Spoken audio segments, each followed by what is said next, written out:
Olá, abençoados e abençoadas, professor Márcio Caldas, mais uma vez trazendo um conteúdo de penal, processo penal. E hoje vou falar sobre uma recente decisão do Supremo Tribunal Federal que envolve presunção de inocência, envolve execução provisória da pena. Mas antes, deixa eu fazer aquele apelo, a hashtag Ajude o Guarda. Quem não sabe, sou delegado de polícia há 23 anos e também leciono há 22 anos. Faculdades aqui da região, coordenava pós-graduação até 1 ano e meio atrás, mas aí é muita coisa, eu gosto de dar aula, não gosto de ficar administrando, mas leciono na pós ainda, então a gente está sempre ligado ao magistério, e é com essa, movido por esse espírito que eu venho sempre deixando o conteúdo aqui. Se você puder fortalecer o canal, inscrevendo-se, compartilhando, ativando o sininho para receber notificações, comentando, que a gente cada vez mais fique estimulado a produzir material. Mas vamos lá. Bom, o Supremo Tribunal Federal, ele julgou o recurso extraordinário 1.235.340. Esse recurso extraordinário foi manejado pelo Ministério Público, pelo MP de Santa Catarina, Ministério Público de Santa Catarina, que atacou a decisão do STJ. Que decisão foi essa? Vamos entender. O artigo 492, inciso 1, a linha A do CPP, a linha E do CPP, permite a imediata execução da pena superior a 15 anos imposta pelo Tribunal do Júri, independente de recurso, ou seja, uma decisão de primeiro grau que ainda é recorrível, mas já está sendo executada provisoriamente. O Supremo disse que pode, dando razão ao MP e anulando a decisão do STJ. Só que essa decisão, no primeiro momento, ela causa um pouco de espanto, causa espécie. Por quê? Porque esse tema, presunção de inocência, execução provisória da pena, sempre foi um objeto de idas e vindas do Supremo, mas que recentemente havia batido o martelo que não pode execução provisória da pena, viola a presunção de inocência. Agora, em 2019, o Supremo bateu esse martelo, até o presidente Lula se beneficiou dessa decisão, acabou sendo colocado em liberdade. Vou tentar fazer um contexto histórico para que vocês entendam. Vamos lá. Primeiro, a expressão presunção de inocência tem sido empregada equivocadamente, porque o que a Constituição Federal previu mesmo foi presunção de não culpabilidade. Só que tem sido usado como sinônimos, mas se fosse fazer uma depuração técnica, a gente diria que a Convenção Americana de Direitos Humanos prevê a presunção de inocência. A Constituição Federal prevê a presunção de não culpabilidade. Por quê? Porque lá no artigo 8º, parágrafo 2º da Convenção Americana de Direitos Humanos, que foi internalizada aqui no Brasil, através do Decreto Legislativo 678 de 92, lá diz que todos presume-se a inocência de todo aquele que não teve contra si demonstrada a sua culpa. Então, enquanto não for demonstrada a culpa, tem que tratar como inocente. Só que a Constituição Federal parece ter ido mais além.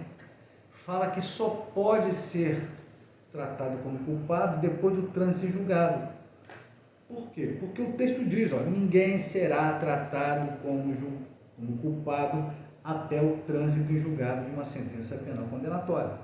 Então, se não pode ser tratado como culpado até que se transite em julgado, eu não posso te obrigar a cumprir pena. Só posso te obrigar a cumprir pena se já foi demonstrada a tua culpa depois do trânsito em julgado. Pela Convenção Americana de Direitos Humanos, não exige, não fala nada em trânsito em julgado, fala só em demonstrada culpa. Só que a Constituição exige o trânsito em julgado, então parece que é uma garantia maior. Não basta que demonstre a culpa, tem que demonstrar a culpa e essa sentença que demonstrou a culpa tem que transitar em julgado. Então a presunção de não culpabilidade parece assegurar uma garantia maior para o cidadão. Então você pegando o texto, não pode tratar como culpado até o trânsito em julgado. Lendo de outra maneira, não pode obrigar a cumprir pena antes do trânsito em julgado. Porém, o Supremo Tribunal tem variado idas e vindas do STF. De 88 quando foi iniciada a vigência desse inciso 57 do artigo 5º, que fala, repito, ninguém será tratado como culpado até o trânsito julgado. Então, desde que ele entrou em vigor, o Supremo vinha permitindo tratar como culpado, contrariando, né, o texto, dizendo pode execução provisória da pena, pode tratar como culpado, antes do trânsito, antes de esgotar os recursos. Ainda que corra o risco de o recurso amanhã mudar tudo e demonstrar inocência, anular a condenação. Bom, o Supremo vinha, a princípio, interpretando o texto de forma contrária ao texto. Isso de 88 a 2009. Em 2009, houve uma mutação no entendimento da Corte, que passa a dizer, opa, não pode tratar como culpado antes do trânsito. Não pode execução provisória, não. Tem que esgotar os recursos. Depois você bota o cara para cumprir pena. Então, de 2009 até 2016, vigorou a presunção de não culpabilidade, conforme o texto do inciso 57. Já em 2016, o Supremo muda de novo e recrudesce o tratamento mais duro, dizendo pode tratar como culpado sim, vai cumprir pena. Pô, mas ainda tem recurso ainda que não foi julgado, dane-se, vai cumprir pena. Então permitia a execução provisória da pena, permitiu que se tratasse como culpado antes do trânsito julgado. E foi nesse período que o Lula foi condenado por Sérgio Moro, com uma pena de 9 anos, a defesa recorreu, né? Apelou, depois entrou com embargos, sendo que o TRF4, o Tribunal Regional Federal da 4ª Região, por uma decisão tomada por 3 desembargadores federais, disse, Sérgio Moro, você errou. Errou porque condenou o Lula? Não, aí você acertou, tem que condenar. Mas errou porque você só colocou 9 anos. Então nós, desembargadores federais, vamos aumentar para 12 anos. Foi isso que aconteceu. Aí a defesa entrou com embargos, o TRF julgou todos os recursos que lhe competia e mandou colocar o Lula para cumprir pena. Mandou tratar o Lula como culpado. Pô, mas ainda cabe recurso, né? STJ, STF, dane-se, vai cumprir pena. Então, desde 2016, o Supremo passou a permitir a execução provisória da pena e nessa toada o Lula foi preso para cumprir pena. Quando foi em 2019, o Supremo Tribunal, julgando a ação declaratória de constitucionalidade para reforçar, para consagrar a constitucionalidade do artigo 283 do CPP, que ao contrário da decisão do Supremo, diz não é possível execução provisória da pena, tem que aguardar o trânsito julgado. Então, acho que foi em novembro, se eu não me engano, em novembro de 2019, o STF decide a ADC 43, ADC 44, ADC 54 e fala o artigo 283 do CPP, quando proíbe a execução provisória da pena, é constitucional. Não pode execução provisória da pena, solta o Lula. E aí o Lula se beneficiou dessa decisão. Então, desde novembro de 2019, o Supremo não permite a execução provisória da pena. Tu quer executar a pena, ou seja, quer tratar como culpado, julga os recursos. Depois de julgar todos os recursos, ocorreu trânsito em julgado, aí você trata como culpado. Foi isso que o Supremo disse em novembro de 2019. Acontece que em dezembro de 2019, um mês e pouquinho depois, o Legislativo, o Congresso Nacional, aprova a Lei Anticrime, Lei 13.964, 13.964.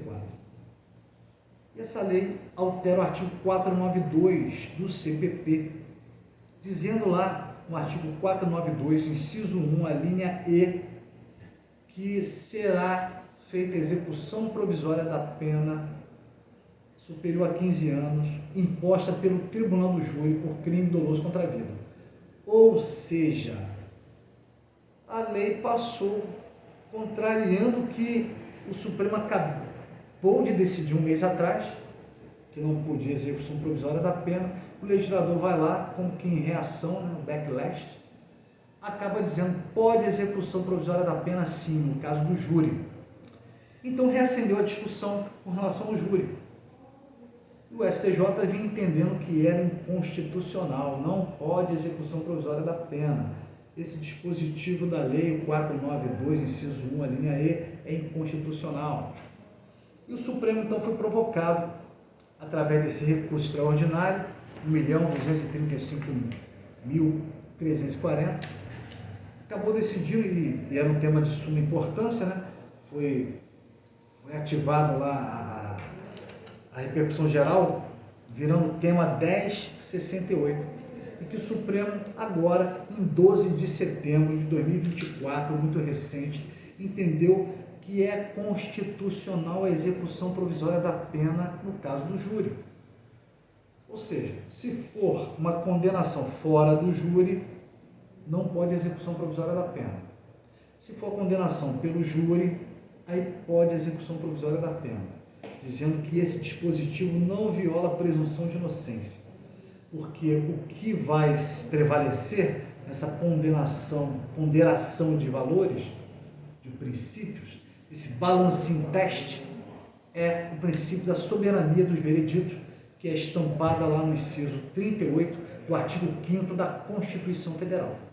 E mais, o STF foi até além, disse que é inconstitucional a lei só na parte que diz que só vai executar provisoriamente se for condenação a pena superior a 15 anos. O STF disse que não. Isso seria relativizar a soberania do veredito. O veredito do jurado é soberano independente da sentença ter feito a dosimetria e concluído por 5, 10, 15, 20. A soberania do veredito não está condicionada ao valor, à quantidade de pena. Então, independente da quantidade de pena, se foi uma condenação proferida pelo tribunal do júri, vai sofrer a execução provisória da pena, e isso não viola o princípio da presunção de inocência. Ok? Bom, dito isso, eu vou encerrando por aqui, mas vou deixar uma questãozinha no ar, também envolvendo decisão recente do Supremo.